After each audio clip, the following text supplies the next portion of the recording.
Assalamualaikum warahmatullahi wabarakatuh. Perkenalkan, nama saya Abdul Aziz Laiyah.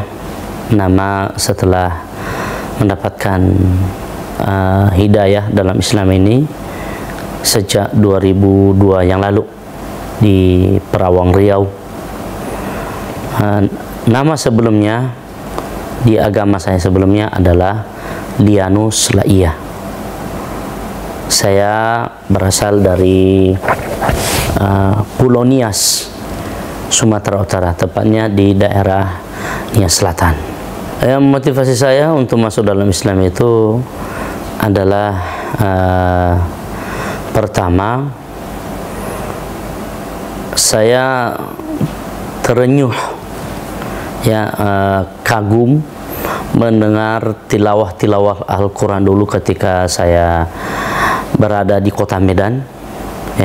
Saat itu saya masuk kelas 1 STM ya, nama sekarang itu SMK. Kagum mendengar tilawah Al-Quran itu yang lantunannya banyak menyinggung tentang kisah para nabi. Kisah para nabi. Yang saat itu yang saya masih yang saya tahu adalah yang dibaca itu surat Ali Imran, kemudian Al-Maidah dan surat Maryam.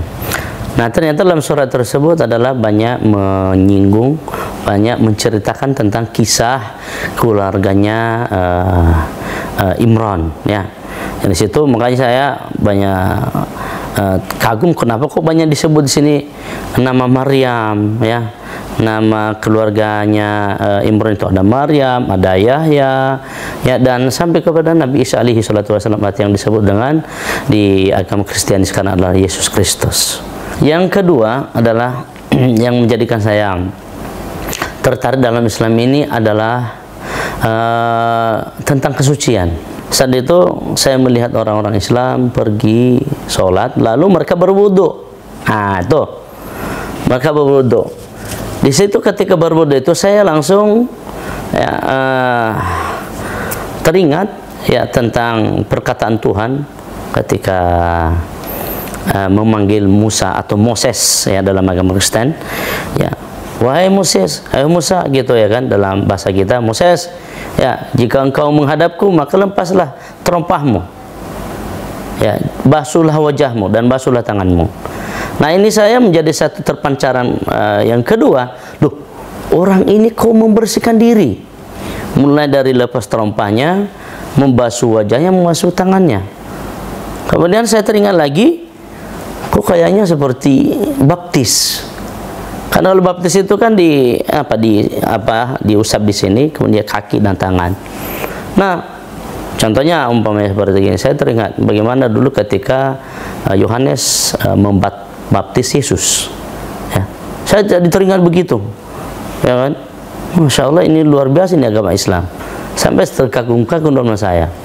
Ini kalau sepertinya mereka lebih bagus, lebih sempurna dari yang saya dalami selama ini. Setelah itu, yang ketiga adalah mendengar khutbah Jumat. Saya sampai dikatakan sama teman-teman sebaya saya saat itu, tahu Lianus, ngapain kau dengarkan khutbah di sini? Emang kenapa? Apa bedanya gereja sama ini? Apa bedanya gereja sama masjid? Saya bilang, ya bedalah katanya. Enggak, yang disampaikannya juga tentang firman Tuhan. Dan yang disebut, kenapa saya mendengarkan saat itu, karena yang banyak disinggung adalah masalah Nabi Musa. Saya terenyuh langsung. Saat itu yang ceramahkan oleh Ustadz Rangkuti namanya di kota Medan, daerah masjid di Al-Hidayah, Masjid Al-Hidayah. Itu banyak menyinggung bagaimana perjalanan Nabi Musa saat melawan Fir'aun laknatullah. Jadi saya luar biasa, saya kemudian perjalanan dari dia lahir sampai dia perjalanan menjadi seorang nabi dan menyelamatkan Bani Israel, walaupun Bani Israel sekarang adalah mereka sudah membangkang dari asasnya ketuhanan yang Maha Esa gitu. Tapi saya terenyuh di sini dengan perjuangan Nabi Musa alaihissalam, ya. Bagaimana sampai ketika itu, bagaimana ketika Nabi Musa itu melewati laut, ya, diceritakan. Jadi saya kagum gitu. Jadi ini masalah tempat ibadah. Nah, saya mengikuti begitu, termasuk menyinggung saat itu keluarganya, lagi-lagi keluarga Imran yang disinggung oleh si Ustadz Rangkuti. Jadi saya makin yakin gitu loh, kok Islam ini kok luar biasa, lebih mendambakan, lebih mengagungkan para leluhur-leluhur, para nabi-nabi daripada saya. Sayang kalau agama saya dahulu ya cuman mengagungkan lebih kepada Isa doang, ya, kepada Isa. Selebihnya adalah selintas lewat gitu. Tidak seperti itu. Kalau di Islam enggak, semuanya diagungkan seperti itu. Ya, walaupun Nabi Muhammad pada hakikatnya adalah Nabi yang diutus khusus buat orang Islam, tapi semuanya tidak dibedakan, ya. Sebagaimana dalam Al-Quran itu, la nufarriqu baina ahadim minhum, ya. Jadi tidak ada tidak ada dibedakan di antara mereka, kata Allah Subhanahu wa taala. Saya menganalisa setelah sekian lama, 6 bulan lebih saya di kota Medan ini, daerah Bandar Slamet, kok orang Islam tidak membeda-bedakan antara tempat ibadah ini dengan itu, ya kan? Saya mulai bertanya-tanya itu karena udah 6 bulan lebih, kok dari sana bisa ke sini, dari sana bisa ke sini, kok luar biasa gitu. Saya jadi selalu seri itu. Kenapa? Kalau di agama Kristen dahulu, ya namanya udah berbeda, ini dia udah berbeda sekte, antara GPDI, GKII, Bethel, Kristen Katolik, Kristen Protestan. Kalau sudah beda, dia tidak mungkin orang Bethel masuk gereja Katolik, enggak. Dia nggak harus dulu, ya, dibaptis dulu, ya. Dia harus ada pembaptisan dulu, dia harus ada perjanjian dulu sebelumnya kalau dia mau menjadi jemaat gereja itu sendiri. Tapi kalau sekadar ngikut ya nggak masalah. Tapi kalau tetap menjadi jemaat di gereja itu, dari BNKP Protestan menjadi jemaatnya Katolik, ya nggak bisa, harus jadi daftar dulu. Contohnya sekarang ini, ya. Contohnya sekarang keluarga saya, ada keluarga saya yang Katolik di Medan, adik saya, dia mau masuk gereja, Protestan, akhirnya dia daftarkan sama paman saya, nggak bisa. Kemudian dia juga jadi jemaat gereja itu bisa dia nanti sah sebagai jemaat gereja itu ketika sudah dicatat namanya oleh pengurus gereja. Nah, udah dicatat sah dia sebagai anggota gereja tersebut. Kalau enggak ya enggak. Nanti kalau meninggal susah. Ya, susah kalau meninggal nanti. Nah, ini membuat saya jadi umat Islam kok ternyata masjid Islam nggak pilih bulu kemana masjid yang dia masuk.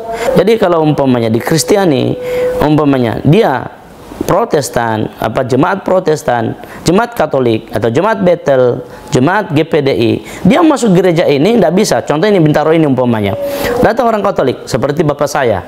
Bapak saya dulu sebelum dia masuk Islam datang ke Jakarta ini, ya, sebelum dia masuk Islam. Akhirnya bapak saya juga masuk Islam, alhamdulillah. Ya, setelah perjuangan 13 tahun 14 tahun saya memperjuangkan untuk bisa dapat daya. Tapi saya tidak paksa. Nah, dia mau masuk gereja Katolik, harus cari di mana gereja Katolik dulu. Ya saya bingung, harus cari gereja Katoliknya.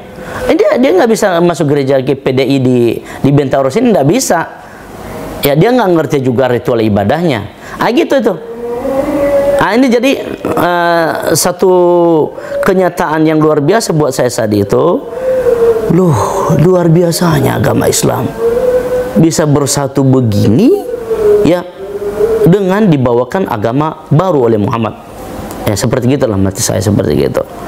Nah, ini yang membuat saya jadi menganalisa panjang sehingga akhirnya memperbandingkan. Nah, pada akhirnya sampai pada aktualisasinya, ya saya mensyahadatkan diri pada 2002 yang lalu di Riau. Pandang saya tentang Islam saat saya masih Kristen adalah itu sangat tidak baik, sangat buruk. Ya, karena kenapa saya itu dulu, karena satu, keluarga saya itu memang kan para pengurus gereja. Contohnya saya sebut ya, abang sepupu saya saat ini, dia adalah pendeta. Kemudian besan bapak saya itu namanya sintua gereja, sintua, jadi imam gereja.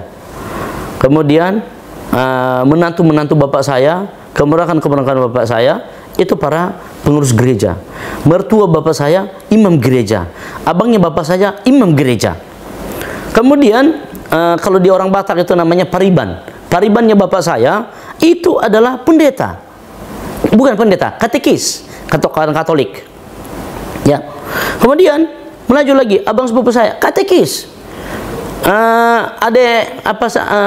Ade bungsu bapak saya, ade bungsu orang bapak saya, katekis lagi yang memperjuangkan saya dulu masuk karantina Kristen.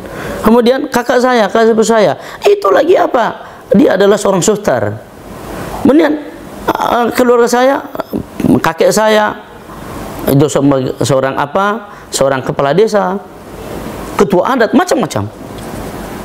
Ya, kan memang saya dijadikan sebagai itu. Jadi kalau memang tertanam rasa kebencian itu wajar. Saya benci sekali dengan Islam dulu. Ya. Saya benci sekali.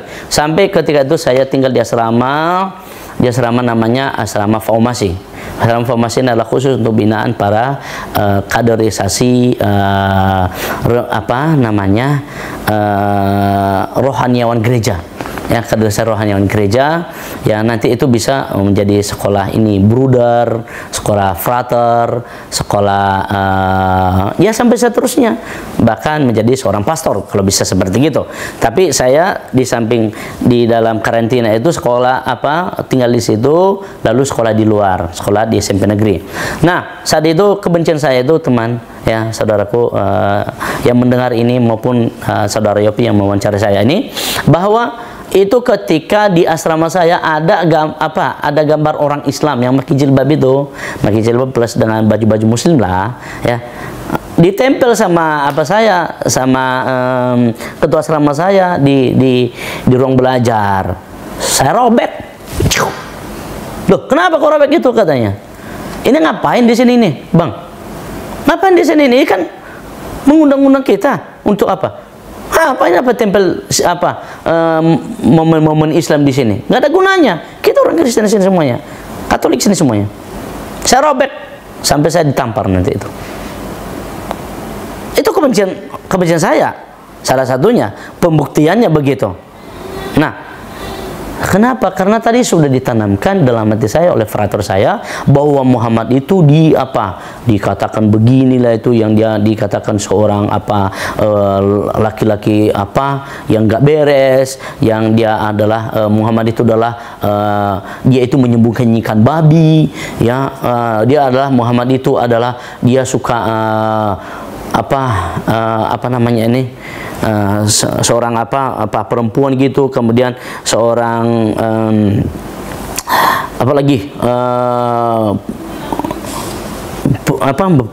penaik kuda itu namanya, pembalap kuda kerjaannya.